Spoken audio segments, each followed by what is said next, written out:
So how many of you have ever fantasized about owning a Rickenbacker guitar?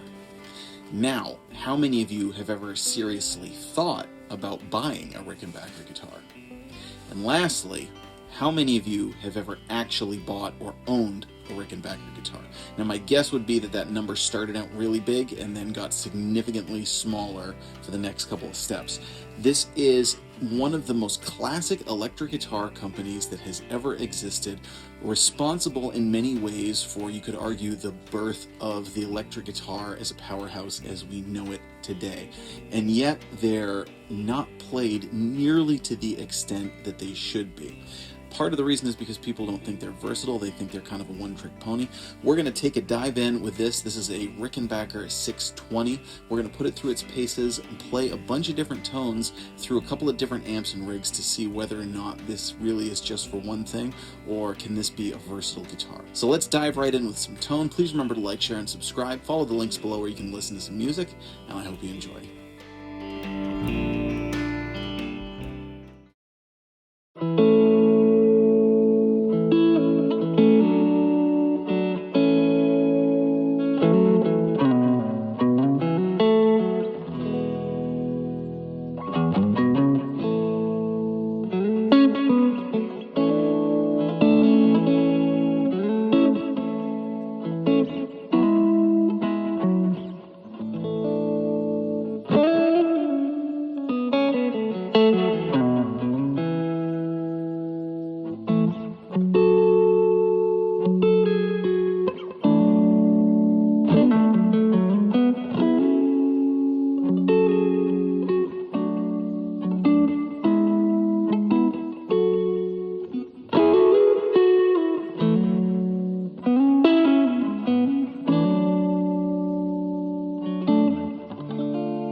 So you just heard this guitar, the Rickenbacker 620. It is pronounced Rickenbacker, and I do want to mention that and get that out of the way up front. A lot of people pronounce it Rickenbacker, which is the way I used to pronounce it, especially because I'm a history buff and I thought it was pronounced like Eddie Rickenbacker, the World War I pilot ace of the United States. Then I found out that I was actually pronouncing that one incorrectly too. That's Eddie Rickenbacker. It's Rickenbacker. Once you know it, don't be that guy who says it the wrong way. Just, I get it. That it can be irritating when people get worked up about it, but at the same time, it is irritating to purposefully pronounce something wrong. Anyway, this is a Rickenbacker 620. This is a modern one. This is a recent gift from my wife for our 12th anniversary. She knew that I've always wanted a Rickenbacker. Yes, I do know how lucky I am. No, you cannot have or borrow my wife. So, this is a stock Rickenbacker 620. This has the high gain pickups as opposed to the classic toaster pickups. Now, the high gain pickups, they're not high gain like an EMG or something. They still have a lot of Rick character. The thing is that they are significantly higher output than the classic toaster pickups. If you've ever played one of the classic toaster pickups, and I've never owned one, but I've had the opportunity to play vintage Rickenbacker guitars, and the output is extremely, extremely low, which is one of the things that caused problems, especially as rock and roll was getting louder and more aggressive. The toaster pickups weren't quite up to snuff, so they eventually switched over to these high gain pickups, which give more output and drive a little harder. Still have a lot of the Rickenbacker character, but there's debate about it. Some people don't like them at all and think that they're totally flat and dull sounding. I think they still have Rickenbacker character. However, I think they also do make it more of a modern guitar and make it more versatile, and they don't have as much of the classic jangle. But again, they're able to be used for a wider variety of purposes. So this is their classic solid body offering, which has the cresting wave. It's a beautiful guitar. The quality is, in my opinion, second to none. These are very, very well put together guitars. And this brings up the point of why are they not played as much? There are a few big reasons, but one of the big reasons is, and I have a great amount of respect for this, for the company, however, it does come at a cost. They will not compromise on their quality of production, and they will not do things like cheaper import level guitars or some kind of thing like that. They're not cutting corners. They're making guitars the way they make guitars at a high level. That's what they want to do. They're still a small company based in California. Now, I have a great deal of respect for that. As I said, I think, especially nowadays in a very, very consumer-heavy society, it takes serious dedication to say, we're going to stick to our craft, we're going to do it the way we do it, and we're not going to cut corners. Now, that being said, it also eliminates a whole market of beginner to intermediate level guitar players, or just young guitar players, or guitar players on a budget as well, who might not want to shell out the amount of money that they need for something that is off the beaten path. Because for as classic as these are, they are also very different. I will say this is actually probably the most different electric guitar I have ever owned. The neck is very thick, the nut width is a little bit thinner. If you look at it, it's very flat. Even the headstock angle is significantly flatter. It's a very different put together guitar. And then when you add in the fact that they have their own distinctly unique sound, again, even though many famous artists have played these, it's off the beaten path enough that when you add in the combination of the fact that they don't have a lower level for players to kind of get in on, a lot of people I know are just kind of like, geez, I'd love to have a Rickenbacker. Nah, I probably wouldn't use it. It's probably, because it seems like most of the people playing Rickenbackers nowadays are doing some degree of Beatles, Birds, Petty, or they're doing some kind of a modern indie thing, which, at least for me, is kind of a different world of guitar. Now, I actually almost traded for a Rickenbacker 620 just before the lockdown started in 2020. I had a Telecaster that I wasn't connecting with, and somebody had a midnight blue Rickenbacker 620, and I met up with him, and we decided to see if we were going to do a trade. Now, it obviously didn't work out. I kept the Telecaster. I'm glad I did, because it became one of my favorite Telecasters. Just had kind of a break-in period, I want to say. I had never actually played a Rick 620. I had only played one other Rickenbacker in my entire life, which was a 330 that I played briefly like 12 years ago. First thought, this is too different. I don't know about this. But then after we played and jammed for about 30 minutes, 45 minutes-ish, I eventually was like, oh yeah, no, I get it. I like this guitar. I want this guitar. He wanted the guitar too. But that was what finally made me decide to really say, like, I should think about getting a Rickenbacker at some point more seriously, because it eliminated that not knowing. I had the exact same experience with Gretsch guitars. Gretsch, I thought, were, you know, they were mostly for rockabilly. Yeah, there were a couple of rockers who used them, but mostly for rockabilly or just sounds that weren't for me. And every time I picked one up in a store, even though I thought they were cool, I thought, you know, not for me. But then eventually I got a Gretsch Electromatic because I thought, you know, I love the look, I love the style, I'm just going to dive in and try it out. Turns out that I absolutely love them, and they do suit me very well. Then that kind of set off my love for Gretsch guitars. Now that made me also think about, well, the other company that I've always kind of had my eye on like that was Rickenbacker. But they don't have an Electromatic line, so that kind of goes back to the original point. They don't have that entry-level kind of Rickenbacker for players to get in on. And then even things like, you know, you call or email for price and stuff, and most stores don't carry them in stock. I had almost never seen any in local stores. Even in big stores, you see very few. Sometimes they're up on high shelves. There was one store that carried Rickenbacker, and I went in to try one many, many years ago, and the sales clerk told me, no, you can't try it, because the only people who buy these guitars are doctors and lawyers who hang them on their wall and want them in pristine condition, completely unplayed. Which now I realize he actually just didn't want to get the ladder over and take it down, and it was a ridiculous thing to say. Anyway, the thing to remember is that this is an electric guitar. It does what an electric guitar does. Is the tone a little different? Yeah. Is the feel a little different? Yeah. But it is an electric guitar, and you can play whatever you want on it. Now, should you? Can you? Does it suit you? That's a different question. But I wouldn't necessarily say that it's so far off the beaten path that it's something that you can't use. Now, what you just heard at the beginning was something probably off the beaten path for a Rickenbacker.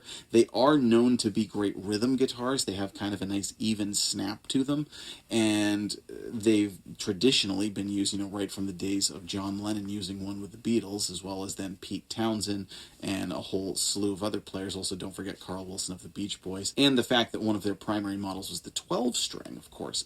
Now, 12-string guitars are not known as much for leads. They're generally known as more of a rhythm instrument. Obviously, you can play leads. There have been some classic leads on them, but for the most part, you don't get an electric 12-string guitar if you're thinking about playing in an 80s hair band and you're playing some sweet high-voltage rock licks. So they've been known as a rhythm instrument. They're known for that clean jangle, that sort of snappy rhythmic tone, and yet it works really, really well. It's an extremely expressive guitar. I find this guitar very, very inspiring to play. This is one that I just want to play, and when I pick it up, I want to dive in and play, and then I want to play more. I've already used it for 2 gigs, and at the first one there was a little bit of a learning curve, and then by the second one I was like, no, I got it. It's comfortable, it plays great, it sounds great. So we're going to dive back in with some tone here. I'm going to play some clean tone. I'm going into the Fender Super Reverb right now. Now at the end I am going to play some classic Rick jangle rhythmic tones into a Vox AC15. Right now we're into the Super Reverb. You just heard it. I was using an LPD Sixty8 along with a Lovepedal Gen5 Echo. Now I'm going to just go right into the Super Reverb and add in some reverb. Again, the Beach Boys were known for using Rickenbackers as well as many rockers in the 1960s in California. As much as people love to think of Vox as being the classic pairing for a Rickenbacker, I actually tend to think of it more with the Fender sound, and of course I love Fender amps, so we're going to try it with the Super Reverb with a little bit more reverb here. Now, the other thing that's a little different, and I do want to mention this because I'm about to do something with this, is the knob setup right here. First of all, this actually was just slightly learning curve, especially playing live. You've got your 2 volumes are here, and your 2 tones are here, as opposed to a Gibson setup where these would be the volumes and these would be the tones. So that just took me a quick second. But then you have this unique knob. Now, I've seen people debate what this actually does functionally. So the layman's perspective is it's a blend knob. Now, early Rickenbackers had a major problem with balance in volume between the neck and the bridge because the toaster pickup clicked up to that bridge. You just had a massive volume drop. The blend allows you to blend the pickups more. Now, this also has a stereo ounce called the Rico Sound. That's a different kind of thing that I'm going to talk about in a different video, because that's a whole video unto itself, but it does have a stereo so that each pickup gets sent to a different amplifier, and the blend then, of course, you know, affects that differently. But I will say that the blend, it's really unique and it's really fun to use. I kind of keep it in the middle most often, but when I was playing lead, just found tweaking that a little bit was really cool, and essentially that's what it is. It's a unique kind of knob, and it's something that I had not experienced before on different guitars.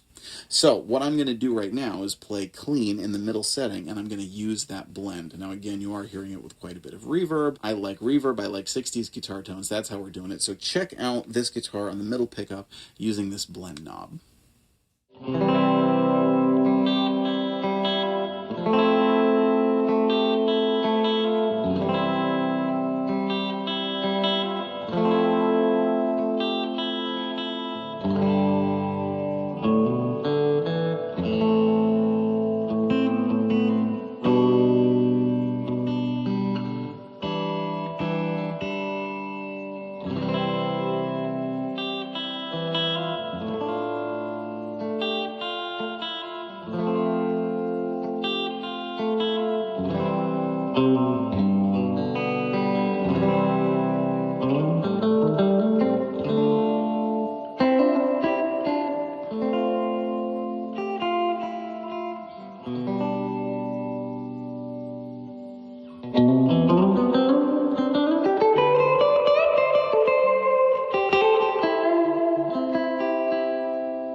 Now, here's a big question. How does this handle heavier gain tones? There are bands who have used Rickenbackers in more aggressive settings. Steppenwolf comes to mind. Of course, Pete Townsend of The Who used them, but he tended to use them more in the early days, which, even though he's an aggressive player, it was a cleaner sound than what he used later on. So you don't tend to think of it, but it works really well. So now I'm going to switch over and use an LPD Dutch and just really hit this thing with some harder drive, still going into the Super Reverb. Check out how good this sounds when you hit it with a little bit more gain.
Now, lastly, we're going to do the classic Rick thing and go into the Vox AC15 and play a little bit more of the classic jangly rhythm that you would expect from a Rickenbacker guitar. But I do hope that this video has given you a different perspective on Rickenbackers and that they are certainly more versatile than you might expect them to be. Again, I have already found that this guitar has plenty of use, and I don't play in a Beatles, Byrds, or Petty tribute band. I don't play in a Who tribute band. I don't play, and this is all music that I love. I'm using this guitar for a very different style of sound, and it's working. So just keep this in mind, that this is not as much the one-trick pony, at least I think, that it has sort of gotten the, I don't know if it's a stigma or what it is, but a lot of people think that Rickenbackers are a one-trick pony. You only use them for one thing, or in these very specific applications, when in reality they're great guitars. They're not unbearably expensive. You certainly get a lot for the money considering how high quality is, but they're certainly not any more than higher-end production-level Fender or plenty of Gibson guitars. They're right in the same ballpark, and they're just exceptional guitars. They're wonderfully built. They have a great, unique sound. So if you're thinking about getting a new guitar, think about a Rickenbacker. Let's close out here with some classic Rick jangle. I'm Jack Fossett. Please remember to like, share, and subscribe. Follow that link below, or you can follow me on Spotify. And I hope you enjoy the rest of the video.